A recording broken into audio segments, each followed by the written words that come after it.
Hello, everyone, and thank you for joining us for another episode of the Financial Commute. I'm your host, Chris Galeski, joined by financial planning advisor Amber McBride. Amber, thank you so much for joining me today. I'm so excited, Chris. So we're nearing the end of 2024.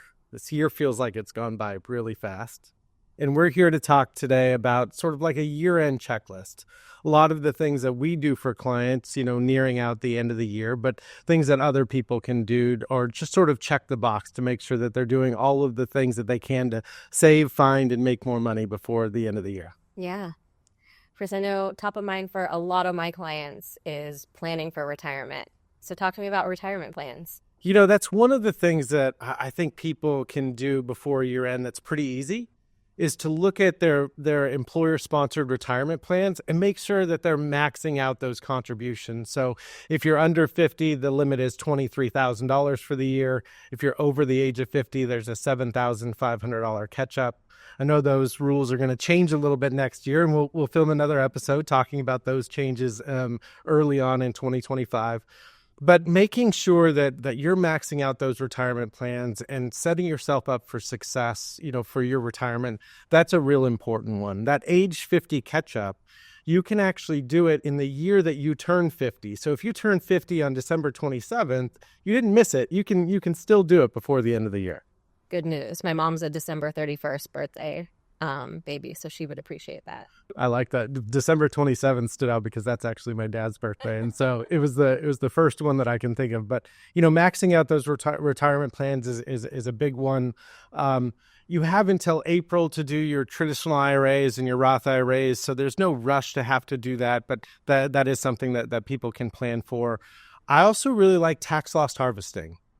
I know the markets have been on an absolute run the last couple of years. Lots of asset prices have increased in value. So there might not be a ton of opportunity for people to sell investments at a loss and use that loss to offset other capital gains that they may have or may want to take.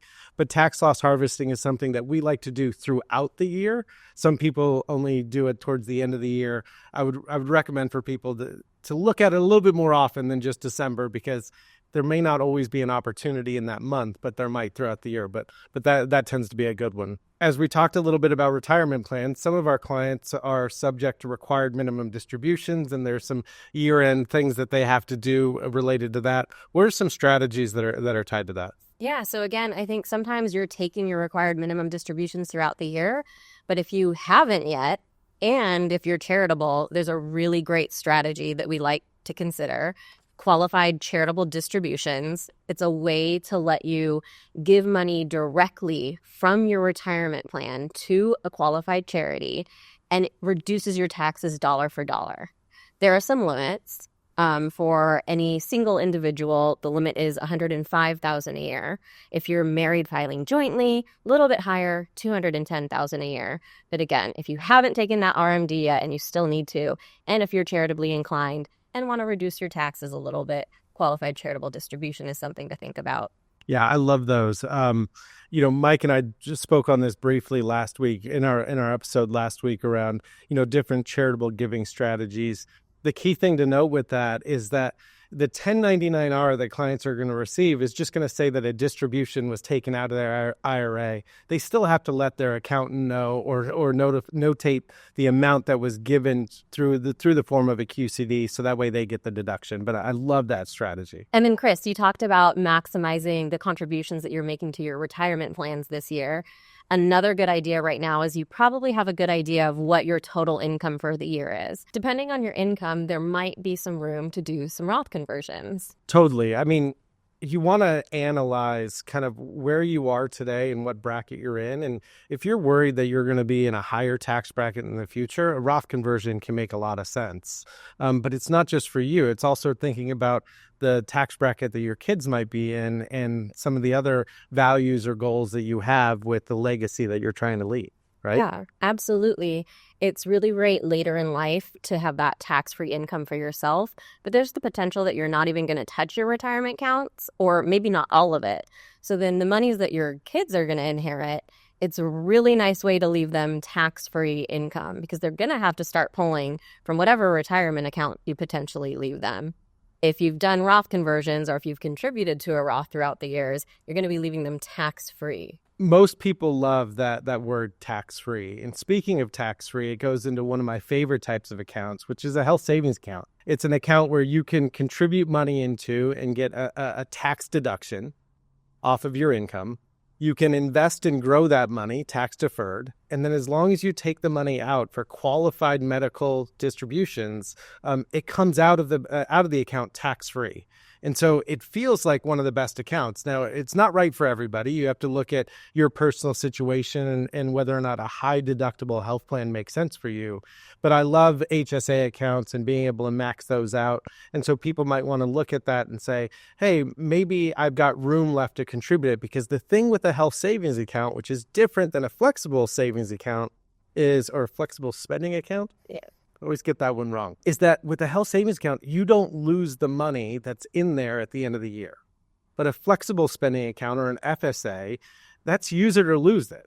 So right now, if somebody hasn't used it, what should they be doing? Well, I tend to see a lot of people go into the eye doctor this time of year and get prescription sunglasses because they've got room left over, or at least that's something that I used to do back in the day. But, people should really be conscious about the amount that's going into an FSA and the amount that they have left, and make sure that, they're not letting any money just disappear that they've set aside and don't have access to. Yeah, definitely. I think it's also a time to think about next year and how much you're going to put into those accounts next year. With the flexible spending account, did you put too much in and you weren't able to use it all? Maybe you don't want to put as much in next year. With the health savings account, you talked about that triple tax advantage. So we want to make sure that you're maximizing how much you're putting in that. Yeah, I love that. And so you mentioned thinking about next year. As we near out the end of the year, one of the things that you had on the checklist that you thought was important was sort of reviewing your personal goals. Talk to me a little bit about that. Yeah, definitely. It's a time, the end of the year can be really busy. It's also a time of reflection. So it's a really good time to think about your financial goals. What happened this past year? Have your goals changed? And if your goals have changed, does your financial plan need to change? What goals do you have in the coming year, and what steps can you take to set yourself up for success next year? And as we're nearing the end of the year, thinking about what steps can you still take this year to maybe help with some of your financial goals that you had this year. Some of these things are on our list and we've already talked about them. And coming up on next year, how can you start preparing and planning for your future goals? I love the planning aspect. I mean, financial planning is such an important part of people's lives because it helps build the confidence that they're making the right short-term decisions with their money that don't sort of ruin the long-term aspect of what they're trying to accomplish. And as you mentioned, reflecting on goals that you have, some clients, they like to do this in the form of gifting, whether it's to their kids or grandkids. I mean, there's a lot of different strategies that people can deploy. What comes top of mind there? End of the year, there's usually a lot of gift happening. And we're thinking about giving to your children or your grandchildren. Contributions to a 529 plan are one way that we love to do that. I love 529 plans. I mean, it's a way to be able to set aside money for, future education. You get all of the growth tax deferred. And again, when you take the money out for qualified higher education expenses, it comes out tax free. There's been some rule changes with Secure Act 2.0. So there's some nuances. I think as long as the account's been open for at least 15 years and there's money left over, you could use some of those dollars to get a jump start on your kids' or grandkids' retirement plans by being able to roll some of it over into a Roth IRA each year. So a lot of clarification that's coming out. I'm sure it's a topic that we'll discuss more in 2025, but it can be a great vehicle to not only save for higher education, but also help your kids jumpstart a retirement plan in the future if there's money left over. Absolutely. And then, Chris, so while people are reflecting, thinking about their financial goals, they're probably also thinking about their portfolio. What should they be thinking about when it comes to their investments? We care a lot about diversification. Obviously, price and valuations matter a lot when it comes to making investment decisions. And the last couple of years, we've been spoiled with a lot of growth in the stock market. And so there's a chance that clients have some positions that have grown large in size, and they should consider, evaluating those concentrated positions or that large growth and finding ways to employ strategies to decrease the size of those positions and look to evaluate the risk and the goals that they have. I like to think of it in the bucket approach that we talk about a little bit. Making sure you've got one bucket that's your emergency fund, that's your sleep at night money. I know I'm going to need this money in the next couple of years, so keep that really safe. Then I need income to live my life. So I got that second bucket where I put enough money in those income generating assets in order to help pay myself so I can live the life that I want to live. And then whatever's left over can be in the growth bucket. In years like we've been spoiled the last couple of years. That growth bucket has grown a lot. So there's a chance that we can take some risk off the table and increase the income so we can have more fun in our lives. And so decreasing some of the concentrated positions or some of the growth, I think, is a great thing to do right now. Chris, I love that you brought up that aspect about revisiting your income needs.